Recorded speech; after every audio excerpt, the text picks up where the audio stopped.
नमस्कार, संस्कृति पीसेस के इस YouTube चैनल में आप सभी का स्वागत है। मेरा नाम है प्राची मिश्रा और हम बात कर रहे थे उत्तर प्रदेश से संबंधित प्रमुख योजनाओं के बारे में।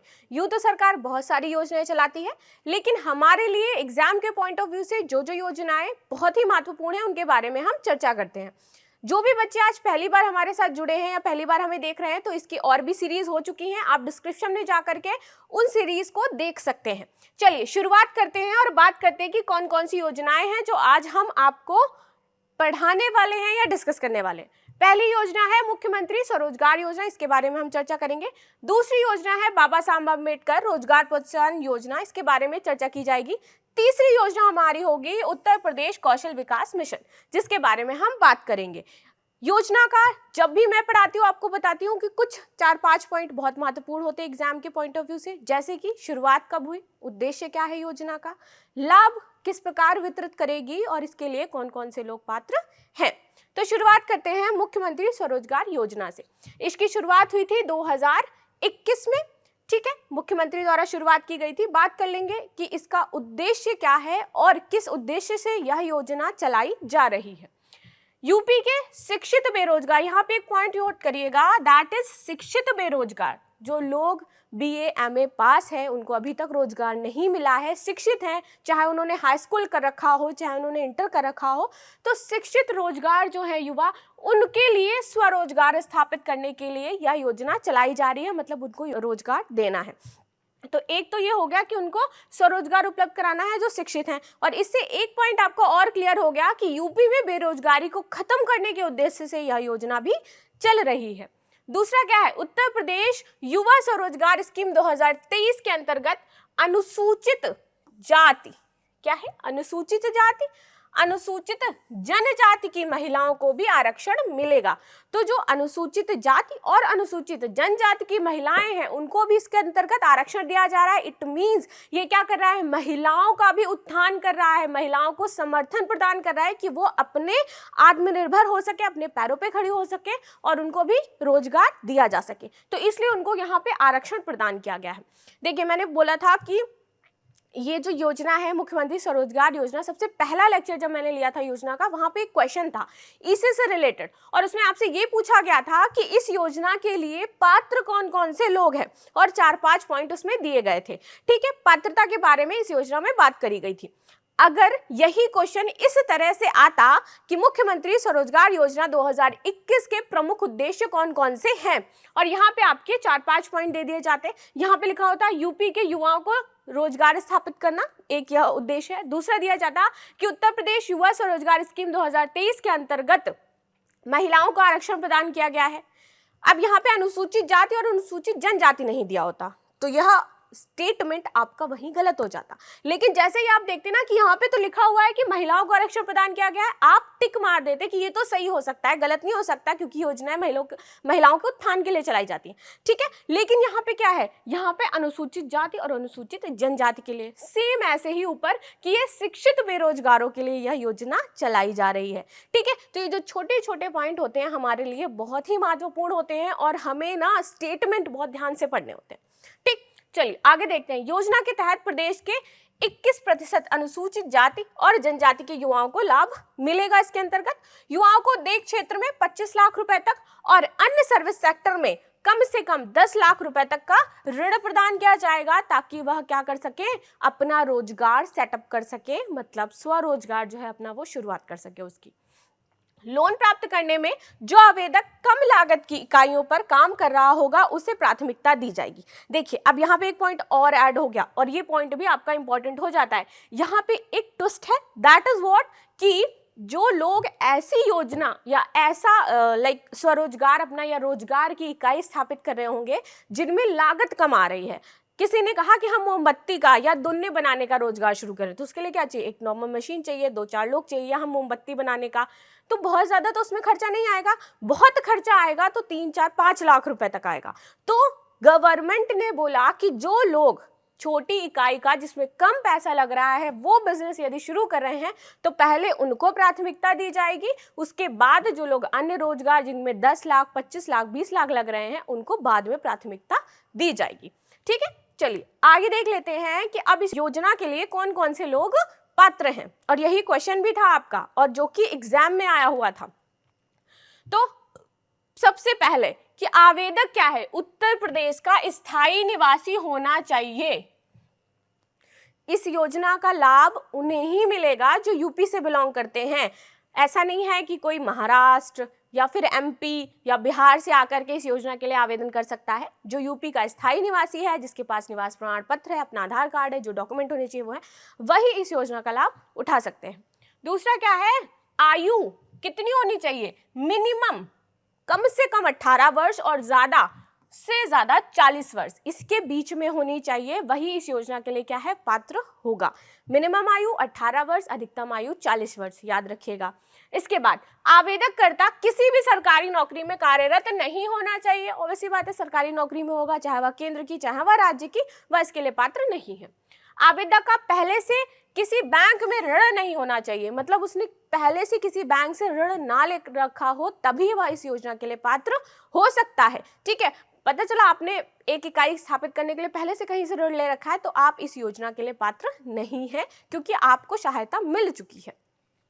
किसी अन्य रोजगार सरकारी योजना का लाभ लेने वाला नहीं होना चाहिए, यानी कि इस तरह की जो भी अन्य योजनाएं चलाई जा रही हैं जिसमें आपको ऋण प्रदान किया जा रहा है या फिर सहायता मिल रही है गवर्नमेंट की तरफ से, तो आप इस योजना के लिए पात्र नहीं होंगे।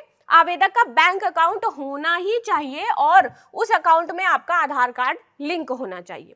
आवेदक किसी भी राष्ट्रीयकृत बैंक, वित्तीय संस्थान अथवा सरकारी संस्थानों से डिफॉल्टर नहीं होना चाहिए। डिफॉल्टर इन द सेंस आपने लोन ले लिया, आप उसे पे नहीं कर पाए, ठीक है, यहाँ पे कहीं पे आपने फर्जीवाड़ा कर रखा है, तो आप इसके लिए पात्र नहीं है। इस योजना के अंतर्गत आवेदक कम से कम 10वीं पास होना चाहिए। ये मस्ट है कि वो कम से कम 10th पास हो, ठीक है, तभी वह इस योजना के लिए पात्र होगा। चलिए आगे देख लेते हैं।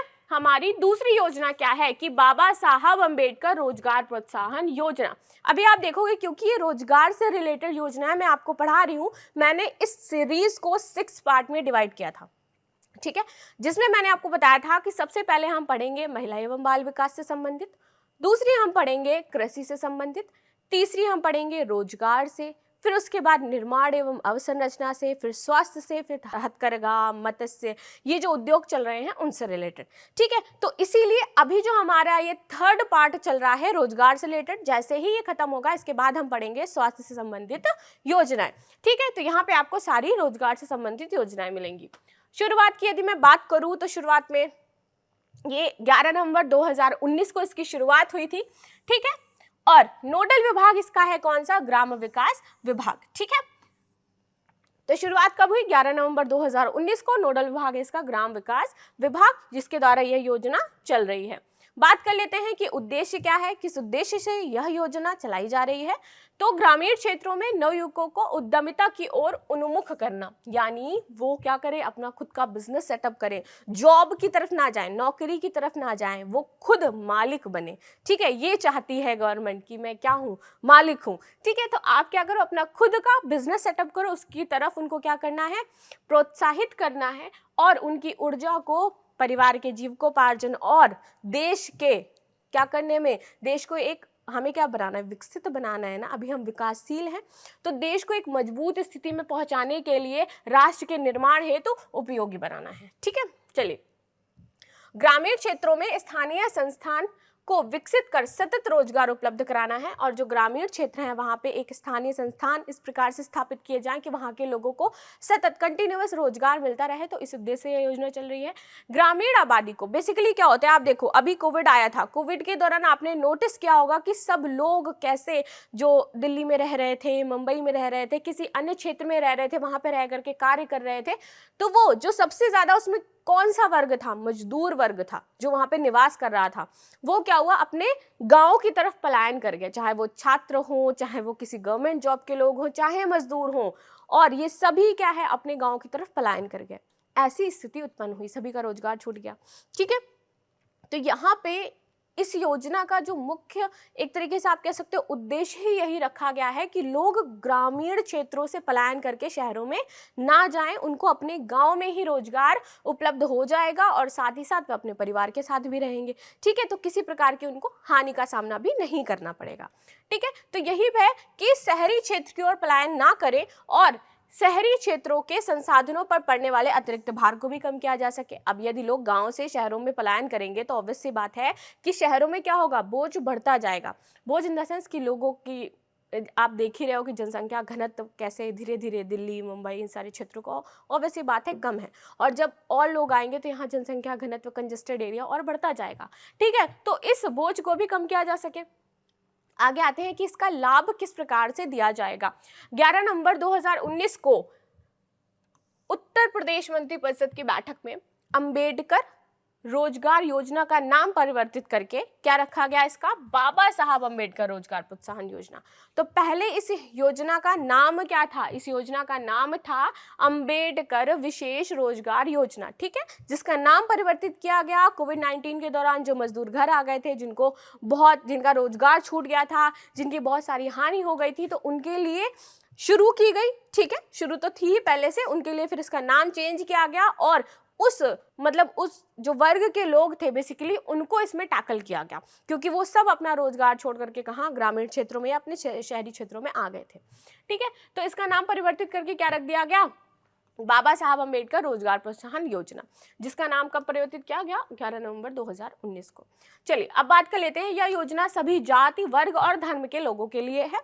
इसमें अनुसूचित जाति, जनजाति, दिव्यांग को 35% अनुदान अथवा अधिकतम 70,000 रुपए जो भी कम हो वो दिया जाएगा। मतलब अब यहाँ पे क्या कहना चाह रहा है, मान लीजिए कोई पर्सन बिजनेस सेटअप करना चाह रहा है। ठीक है, अब बिजनेस सेटअप उसका 35% उसको 1 लाख पड़ रहा है जो वो बिजनेस सेटअप करना चाह रहा है। ठीक है, तो 1 लाख रुपए उस 35 जो भी वो बिजनेस सेटअप करना चाह रहा है उसका 35% सरकार को देना पड़ रहा है। वो कितना देना पड़ रहा है, 1 लाख देना पड़ रहा है।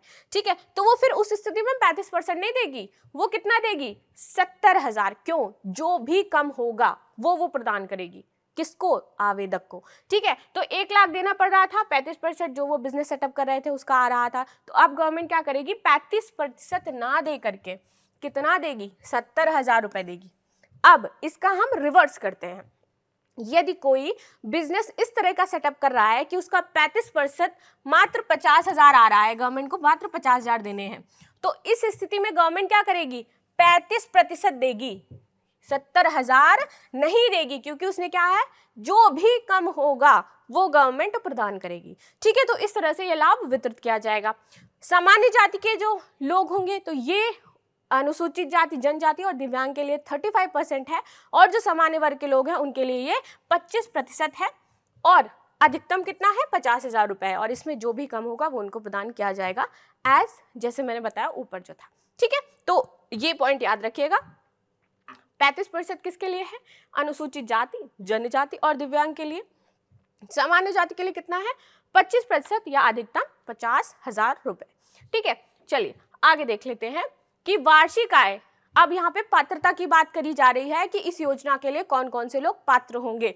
तो उनकी वार्षिक आय 2 लाख रुपए से अधिक नहीं होनी चाहिए। ठीक है, यदि अधिक है तो वह इस योजना के लिए पात्र नहीं है। ठीक है, न्यूनतम आयु कितनी, 18 वर्ष और अधिकतम आयु 65 वर्ष होनी चाहिए, तभी आप इस योजना के लिए आवेदन कर सकते हैं। यदि आपकी आयु इस सीमा में नहीं आ रही है तो आप आवेदन नहीं कर सकते हैं।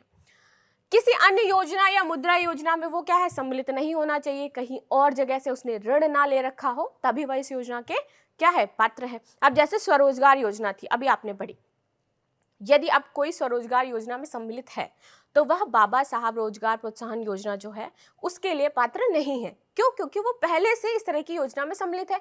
सेम एज इट इज, यदि किसी ने बाबा साहब रोजगार प्रोत्साहन योजना के तहत ऋण ले रखा है, सहायता प्रदान कर रखी है, सहायता ले रखी है गवर्नमेंट से, तो फिर वह स्वरोजगार योजना के लिए पात्र नहीं है। मतलब आपको एक टाइम में, एक ड्यूरेशन में एक ही योजना का आप लाभ ले सकते हो।